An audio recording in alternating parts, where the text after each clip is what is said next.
O favorito ao Oscar de 2026 é um filmaço.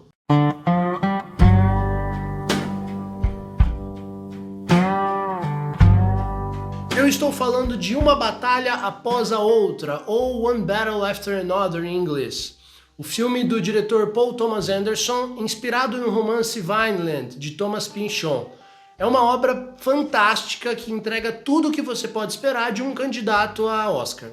Qualidade técnica, pautas importantes, uma mensagem importante, atuações assim absurdas e uma coisa que às vezes os filmes do Oscar esquecem que é importante: entretenimento.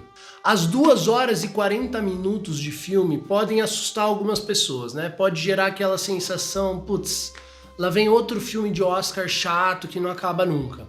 Mas não é isso que acontece. Na verdade, o ritmo de Uma Batalha Após a Outra é um dos pontos mais fortes que esse filme tem. E muito disso acontece porque Uma Batalha Após a Outra faz o título do filme valer a cada cena. Uma cena depois da outra, uma batalha em cada uma. Todos os momentos do filme, todas as sequências do filme tem uma nova batalha a ser travada, tem um novo objetivo a ser alcançado, um novo desafio a ser superado. E isso nunca se dá de maneira simples, entendeu? É sempre uma grande aventura. E pra quem ainda não viu o filme, quando a gente fala batalha, é porque esse é um filme basicamente sobre revolução. É um filme sobre a nossa força e o nosso poder de enfrentar, de lutar contra aquilo que a gente quer mudar. Seja uma revolução de si mesmo, uma transformação de quem você é para quem você quer ser, seja uma revolução que transforma o mundo, que muda os aspectos políticos do país, seja uma revolução pequena de cada dia, ajudando a sua comunidade, protegendo quem precisa ser protegido. E tudo isso vai acontecendo em cima dos personagens. O Paul Thomas Anderson, ele é um diretor famoso por construir o filme dele em cima dos personagens. E esse não é diferente. Toda cena tem alguma nova evolução, alguma nova faceta revelada pra gente. Os personagens, eles estão constantemente se renovando, se apresentando, se mostrando, e inclusive aí vale um destaque: a velocidade com que esses personagens se constroem e se transformam na nossa frente é absurda. E eu não tô falando só no sentido de que eles evoluam muito ao longo do filme. Eu tô falando realmente de quão pouco tempo de tela cada personagem precisa para transmitir a mensagem e a personalidade, para se mostrar exatamente o que ele é e o que ele veio fazer no filme. A começar pelo Bob, né, protagonista do filme, personagem do Leonardo DiCaprio. O Bob, ele passa por diversas transformações ao longo do filme, até de nome ele muda, inclusive. E cada transformação faz com que a gente perceba ele de uma forma. Então tem momentos do filme em que o Bob é um grande revolucionário, sabe? Um cara que está enfrentando o mundo, um soldado, um herói, alguém para você admirar e até temer, dependendo da sua visão. Em outros momentos, o Bob, ele só quer ser um pai, entendeu? Ele só quer ser um cara normal cuidando da filha dele, cuidando da família dele.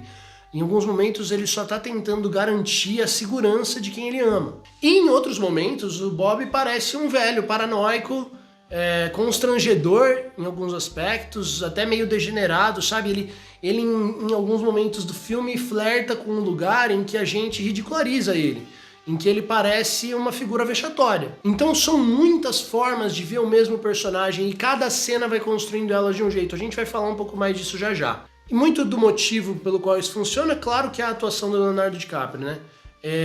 Pra mim é uma das melhores atuações da carreira dele, tá? Eu sei que isso é pesado se falar, o Leonardo DiCaprio tem muitos trabalhos fantásticos na vida, mas eu acho sinceramente que essa é uma das, se não a melhor atuação da vida dele.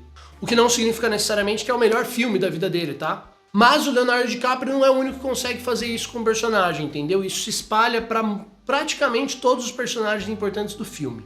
Por exemplo, Perfidia Beverly Hills, a protagonista das primeiras sequências do filme. Dá pra dizer que ela é a protagonista da primeira parte do filme. Interpretada pela atriz Teyana Taylor, a Perfidia precisa de 30 segundos para encantar você, para gerar em você o sentimento de querer torcer por ela.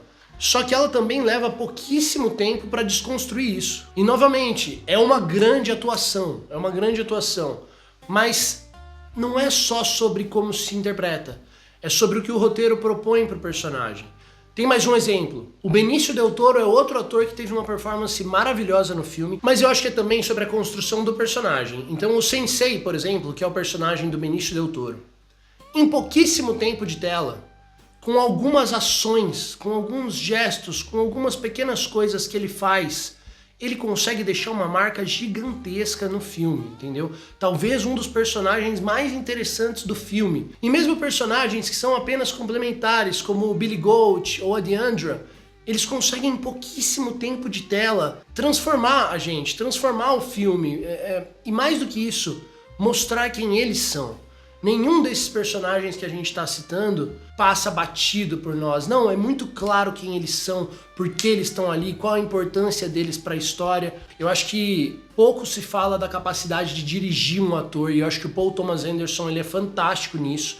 Então fica mais esse mérito para ele. E é claro, tem um outro personagem que a gente não pode deixar de falar, que é a Vila, a outra protagonista do filme, filha do Bob, né, filha do Leonardo DiCaprio, interpretada pela Chase Infinity.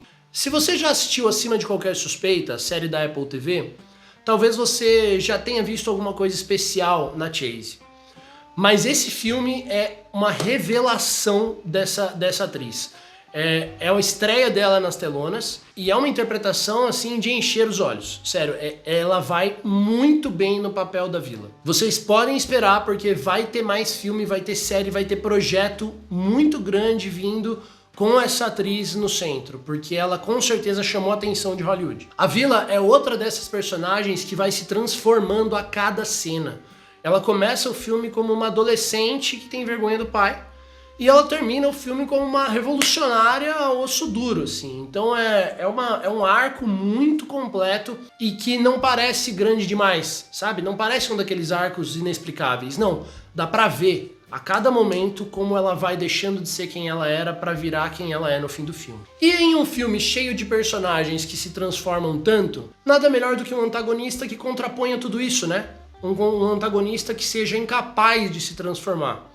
E é isso que a gente encontra no Coronel Lockjaw, personagem interpretado pelo Champagne, que é o grande vilão desse filme. O Coronel Lockjaw, ele é aquele clássico antagonista que quase não é humano, tá? Ele é muito diferente de uma coisa que está em alta recentemente, que é esse vilão identificável, com quem você consegue se relacionar. Não, o Lockjaw é um degenerado completo.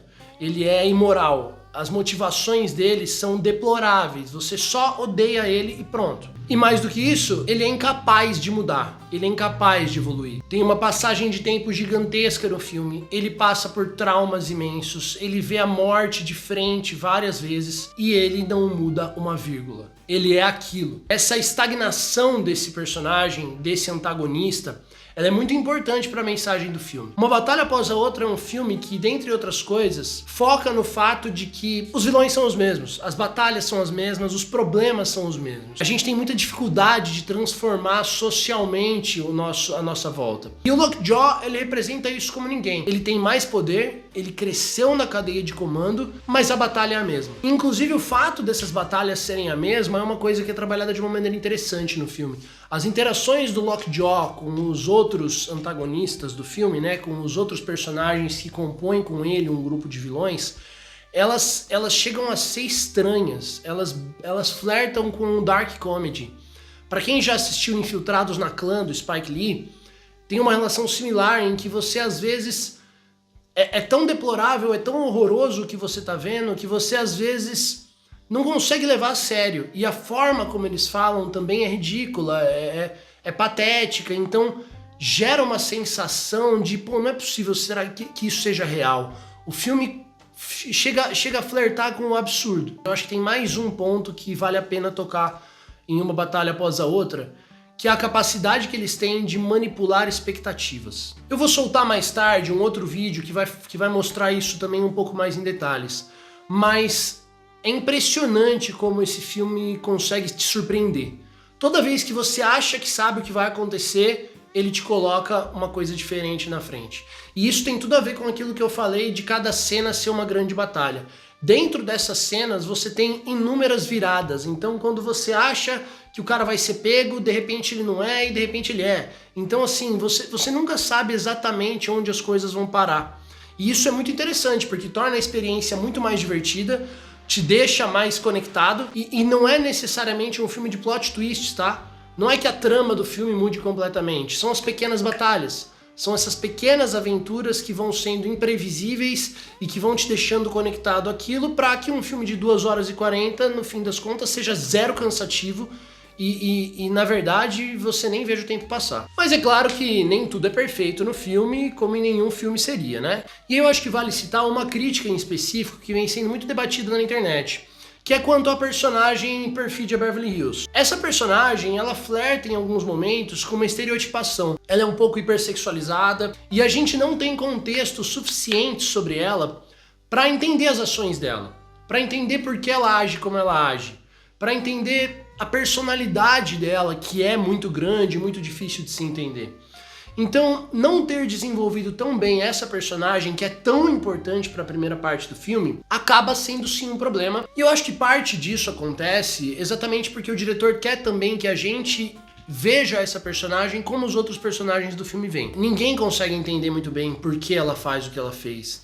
E existe um ressentimento muito grande em todos os personagens do filme quanto a ela. Então eu acho que talvez tenha um pouco disso também. Mas ainda assim eu acho que teria sim sido mais interessante dar mais profundidade para ela. Feita essa crítica, vamos para nossa nota, né? Eu não acho que Uma Batalha Após a Outra seja o melhor filme de todos os tempos. Mas eu acho que é um baita filme. Ele diverte, ele entretém, né? Que é uma coisa que nem sempre filmes de Oscar conseguem fazer.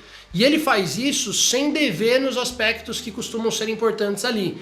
Então é um filme repleto de mensagem, é um filme que tem arcos de personagem maravilhosos, é um filme tecnicamente muito bacana, a fotografia e a edição desse filme são muito, muito bem feitas, muito bonitas. Então assim, dá sim pra colocar como um filmaço. E eu acho que eu vou deixar com a nota 8,5, né? Acho que 9 é um pouco demais. Quando a gente fala de 9, a gente tá falando dos grandes clássicos do cinema já. 8,5 é uma nota justa para esse filme, é um filmaço. Acredito que tem muitas chances na cerimônia do Oscar, tá? De melhor filme, pra mim esse é o favorito no momento. Falta eu assistir um filme, tá? Mas esse pra mim é o favorito, a melhor filme do ano. E outras categorias também, então edição, fotografia, pode brigar forte por essas duas. Eu com certeza daria o prêmio de elenco, tá? Sinners vai brigar forte por esse prêmio, mas eu com certeza daria para esse filme, porque eu acho que poucas vezes eu vi um filme com um elenco principal tão forte, tão robusto, trabalhando tão bem. Então, assim, é um filme que tem chance de erguer bastante prêmio. Se você se interessou por assistir Uma Batalha Após a Outra, ele tá disponível para streaming na HBO Max. E se você gostou desse nosso papo, dessa nossa resenha, se inscreve no meu canal, curte esse vídeo, segue ali nas redes sociais, vem filme de Oscar todos os dias aí dessa semana, talvez da próxima tenha mais alguns também. Valeu e até a próxima!